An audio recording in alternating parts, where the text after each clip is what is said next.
The hollow screens flickered across the galaxy, a synchronized tremble that meant only one thing: the Empire was broadcasting another execution. On orbital stations, dust-choked mining colonies, even aboard merchant ships mid-warp, the same image was displayed: a cold, obsidian platform surrounded by alien guards in crimson armor. At its center, a boy stood trembling. Miran was small for 14. His tunic hung loose on him, stained and torn. Chains coiled around his wrists and ankles, humming faintly with electric containment. He looked more like a starving orphan than the human terrorist the Imperial announcer claimed he was. His brown eyes searched the surrounding cameras as though some mercy might exist behind their lifeless lenses. There was none. In accordance with Article 17 of Imperial Code, the voice declared, amplified across star systems, the traitor Miran of Earth is sentenced to death for conspiracy against the galactic throne. He opened his mouth to speak, but a stun prod jabbed him from behind. He crumpled, barely catching himself on weakened knees. The crowd, if it could be called that, consisted of a few alien dignitaries and military officers, watching without emotion. Some sipped vibral wine, others ignored the boy entirely, preferring their data slates. To them, this was not a moment of justice. It was theater. Humanity had long been broken under the Empire's heel.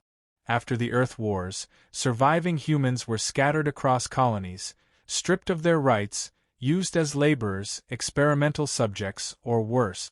Miran's arrest had been nothing more than a pretext. A bomb had gone off in a cargo hold, a malfunction blamed on sabotage. The boy had been there, that was enough. He lifted his chin, blood trailing from a split lip. "I didn't do it," he whispered, but his voice was lost in the static of a million watching systems. "Final words?" the Inquisitor General asked, stepping forward. He was a hulking Zalari, his 4 eyes glowing with cybernetic heat. He didn't expect a reply. Miran said nothing, but his fingers clenched around something in his palm, a smooth stone, etched crudely with a crescent moon and the figure of a raven. It was old, and worn down from years of holding. The last thing his father had given him. "Proceed," the Inquisitor barked. Energy pulsed through the boy's chains. His body arched, convulsed. A blue flame ignited along his skin, a slow, torturous discharge designed not to kill immediately but to dismantle every nerve ending in the body first. He did not scream. Not even when blood boiled from his ears. He only clutched the stone tighter until it fused to his palm, a final brand etched into lifeless flesh. The feed zoomed in on his face before cutting to black. A message appeared. Asterisk, let this be a warning to all subhuman resistance. Asterisk. Silence followed. The galaxy turned. Ships jumped. Life resumed. But somewhere, far from the light of any star, deep inside the Oort dust cluster, a forgotten outpost received the signal a few minutes later. A man sat alone in a decaying observation bay, half drunk on recycled air and silence. The transmission played on a rusted screen. He watched the execution without blinking. He had once gone by many names. Some whispered, some screamed.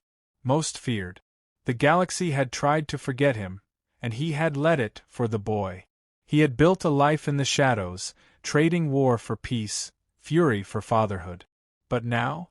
Now the man known only in legend as Baba Yaga leaned forward and paused the image on his son's dead face. They had taken everything. He stood slowly, bones creaking not from age, but restraint. His back straightened like a blade being unsheathed. The outpost lights flickered once, then dimmed. The airlock hissed open at his command. Somewhere, buried beneath dust and memory, an old locker slid open. Inside, a black case marked with 7 stars and a blood-red seal. Baba Yaga exhaled, quiet and deliberate. "They've forgotten," he murmured. "But I haven't." With precise motions, he began to prepare. The stars would remember soon. The rumors began as whispers in dark places.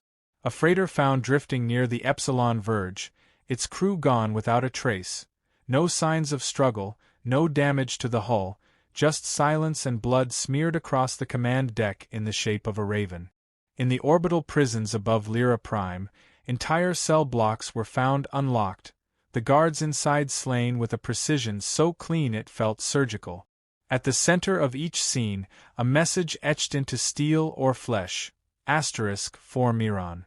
The Empire dismissed the incidents as sabotage by rebels, the desperate acts of scattered human cells too broken to be dangerous. But then the murders grew closer. Not random, targeted. Executions, one by one, every Imperial officer who had touched the boy's trial began to die. The Inquisitor General who ordered Miran's death was found suspended from the ceiling of his own cruiser, throat opened ear to ear. His eyes had been removed, replaced with polished black stones carved like moons. By the time the Fifth Admiral fell, the Empire could no longer ignore it. Panic bloomed quietly behind armored doors. The name surfaced again in Imperial briefings. An old code, purged from most archives but not from the minds of those who had lived long enough to fear him. The humans had called him Baba Yaga. The last time he moved openly, a planetary governor vanished along with his private army. No one saw the assassin arrive, and nothing remained when he left but scorched ground and a single feather. They had believed him dead. Captain Illyra Sereth was not one for ghosts. She was a veteran of 20 campaigns, half machine by necessity, not vanity. Her command was the Syndral Vex, a pursuit frigate built for tracking and killing. She studied the classified files personally, devouring every line of data about this mythical assassin who now hunted them like prey. The files were full of contradictions. No confirmed images, no confirmed kills, just trails of absence, broken bodies, and whispered stories. She didn't believe in legends. But she believed in patterns, and this one was moving closer. She deployed 12 probes to triangulate energy signatures linked to the outpost transmission. Only one came back intact, and even that carried corrupted footage. A single frame survived. A man in a dark coat standing in a corridor lined with corpses. His eyes were turned toward the camera, glowing faintly, not with augmentation, but something colder. A hunger that couldn't be coded or engineered. Illyra requested reinforcement. They denied her. The Empire still clung to arrogance, even as the blood pooled at their feet. On the edge of a dead moon, inside the remains of a war factory, Baba Yaga stood before a makeshift altar. The crescent and raven were carved into every bullet he loaded. Each knife sharpened not with steel, but intent. He did not work with haste. Rage without purpose was useless. Every target had a name. Every strike would echo. He had watched Miran grow from a crying child into a curious boy who believed, foolishly, that the universe could be better. Baba Yaga had tried to shield him from what he was, what he'd done. They grew vegetables, read old Earth books. They'd made a life outside the noise of the galaxy. And the Empire had broadcast his son's death like a war trophy. There would be no peace now. He moved without sound or light, traveling between systems like a ghost. He infiltrated security networks that shouldn't have been touchable. He fed the Empire false reports to distract their fleet while he moved closer to the core. One by one, the architects of the execution fell. Not all were killed. Some were left alive, damaged in other ways. Discredited, disgraced, shown to be cowards or traitors to their own kind. Baba Yaga understood that fear was more useful than death. The galaxy had forgotten him, but it would remember what he meant. Illyra finally caught a trace of him above Karthus Station. She engaged without hesitation, ambushing the ship he'd stolen. Her squad disabled its engines, surrounded it, and boarded with maximum force. They found nothing but decoys. And then her communications officer screamed. The signal wasn't coming from the stolen ship. It was coming into her own. The lights flickered. Gravity failed. One by one, her soldiers went silent over the comms. She ran toward the command bridge, pulse rifle drawn, already knowing she was too late. He was waiting. She froze at the threshold. The room was empty, save for him, seated calmly in the command chair. He turned slowly, unarmed. No threat posture. Just stillness. "You're not here to kill me," she said. "No," he replied. "You're not on my list." She kept her aim steady. "Then why let me live?" "Because you'll tell them," he said, standing. "And they'll finally listen." "Listen to what?" He stepped past her, and though every fiber in her body screamed to shoot, she didn't. Couldn't. "That I'm coming." He disappeared down the corridor. Her crew never reappeared. Her ship's systems returned to normal as if nothing had happened. But in her sleep, every night after, she saw the boy's face, and the man who'd lost him. The Empire's throne world locked down. The Emperor himself issued a decree.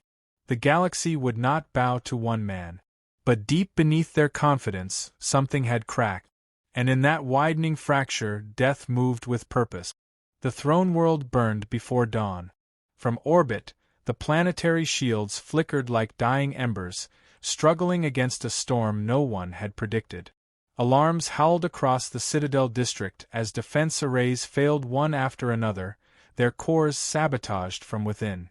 Not by armies, not by fleets, by one man. He had come not as a wave but as a scalpel, precise, deliberate, unstoppable. Baba Yaga moved through the fortress walls of Galvarin like a shadow with purpose. He wore no insignia, no armor, no colors of war. Just black. A long coat, worn and scorched at the hem. A sidearm holstered, untouched.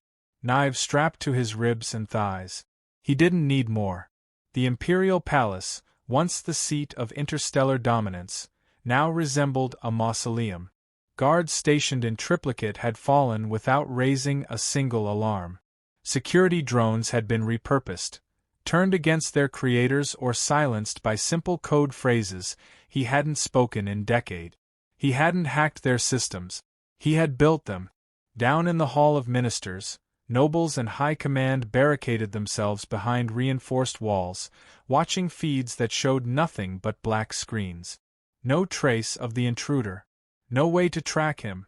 And then the lights dimmed, and the walls themselves began to bleed gas. 17 died choking before the others broke protocol and fled. They would never make it to the surface. In the throne chamber, the Emperor sat unmoving. A relic of old power, his armor glistened gold beneath an artificial star. He waited, not out of bravery but conviction. He had survived rebellions, wars, assassination attempts. One more human wouldn't end him. The door creaked open. Baba Yaga entered alone. For a moment, silence reigned. The kind of silence that preceded storms or marked the edge of eternity. Neither man spoke. They simply observed. The Emperor's expression was unreadable, carved from decades of tyranny. Baba Yaga's eyes held grief honed into something far sharper. "You think killing me will bring him back?" the Emperor said finally, his voice dry as dust. "No," came the answer. "But you'll remember him in your last breath." The Emperor rose, drawing his blade, a shimmering arc of plasma infused with neural steel. He charged, fast for a man of his size and age. Baba Yaga didn't flinch. He closed the distance with impossible calm, ducking under the first swing, pivoting into the Emperor's blind spot. Metal clanged. Blood sprayed. The fight was brutal, not elegant. There were no flourishes, no pauses. Just impact and consequence. The Emperor struck with rage. Baba Yaga answered with precision. Every motion he made had purpose. Every cut carried weight. The room rang with violence and history, and in the end, it was not might that prevailed but memory. The Emperor stumbled, bleeding from half a dozen wounds. He swung wildly, caught only air, then collapsed to one knee. "You were nothing," he spat. "A ghost clinging to myths." Baba Yaga leaned close, whispering so softly only the dying man could hear. "And still I came." He pressed the final blade beneath the Emperor's jaw and drove it upward. No ceremony. No mercy. When it was done, he stood over the corpse, breathing slow. The throne behind them flickered, holograms distorting, glitching, failing. The Empire's heart had stopped. Outside the palace, fires lit the sky. Word spread faster than ships could fly. The Emperor was dead, executed in his own seat. Not by rebellion or politics, but vengeance in its purest form. The myth of Baba Yaga was no longer legend. It was proof. One human had brought a civilization to its knees. But victory was not peace. He didn't stay to bask in collapse. He moved through secret tunnels once used by kings and tyrants, reaching the surface unnoticed. A shuttle waited in a canyon of broken statues, its engine cold. He sat in silence, the black case at his feet, stained now with the war he had once buried. He activated a private channel. No response. He hadn't expected one. The shuttle rose into atmosphere. Later, on a quiet moon lit only by starlight, he knelt at a grave carved into the stone. A simple marker. No name. Just the crescent moon and the raven. He placed the stone his son had held at the foot of the marker. A single raven circled above, then landed nearby. It did not flee. He whispered, "I kept my promise." Then he stood, disappearing into the dark once more. Not for vengeance, not for justice, but because some legends never rest. The death of the Emperor echoed louder than any battle. No official statement followed. No public ceremony. The Empire tried to contain it, suppress transmissions, erase footage, but it was too late. The myth had been set free. In hushed tones, across mining colonies and prison ships, people spoke the name they were once forbidden to utter: Baba Yaga. His strike didn't just topple a throne, it fractured the illusion of control. High-ranking officials abandoned their posts. Border sectors declared neutrality. Slave worlds rose in spontaneous defiance, no longer fearing the hand that once crushed them. The Empire bled not from invasion, but from internal collapse. Fear had changed sides. Among the chaos, one voice rose in clarity. Captain Ilarasarath, now stripped of rank and disavowed by Central Command, broadcast a single encrypted message to the outer colonies. She confirmed what many doubted. The Emperor was dead, and Baba Yaga had returned. She warned of the vacuum left behind, the power struggle that would surely follow. But in her voice there was no condemnation. Only awe. Still, the man himself had vanished again. No one knew where he went after Galvarin. Some believed he returned to the moon where his son was buried. Others said he walked the edge of black holes, hunting remnants of the regime. A few claimed he was dead, his purpose fulfilled, his flame extinguished. But the signs continued. An entire cloning lab tied to the Inquisitor program found dismantled, its directors vanished. A slave auction on Syros, 5 reduced to wreckage, the slavers impaled on their own display frames. At each scene, the same symbol left behind: the crescent and the raven. He did not fight for glory, nor to replace the regime he destroyed. He refused offers from rebel leaders, planetary militias, even former enemies who now praised his name. Baba Yaga was not a liberator. He was not a leader. He was a warning. But something within him had shifted. Late into the cycle, as comets swept across the ice fields of Viral, a girl no older than Miran wandered alone through the ruins of a broken dome. Her home colony had been razed by retreating Imperial forces weeks before. She scoured the wreckage for food, scraps, anything to keep her small flame alive. She froze as she spotted him. At first, she mistook him for a scavenger like herself. But his eyes betrayed him, too sharp, too watchful. He didn't speak, just knelt beside a twisted solar panel, pulled a ration from his pack, and placed it gently on the metal. Then he stood and walked on, disappearing into the blizzard. She took the food, but never forgot his face. Reports of similar sightings multiplied. People left for dead found rescued. A destroyed medical station repaired overnight. A ship full of refugees protected through pirate-infested space. No words, no calls for recognition. Just a shadow moving between cracks in the galaxy, filling them, not with war, but with something else. Protection. Purpose. And yet, violence followed him.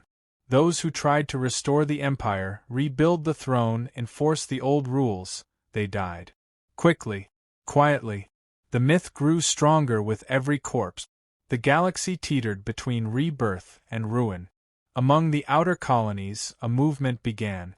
Not religious, not political, something older. They didn't wear uniforms or fly flags.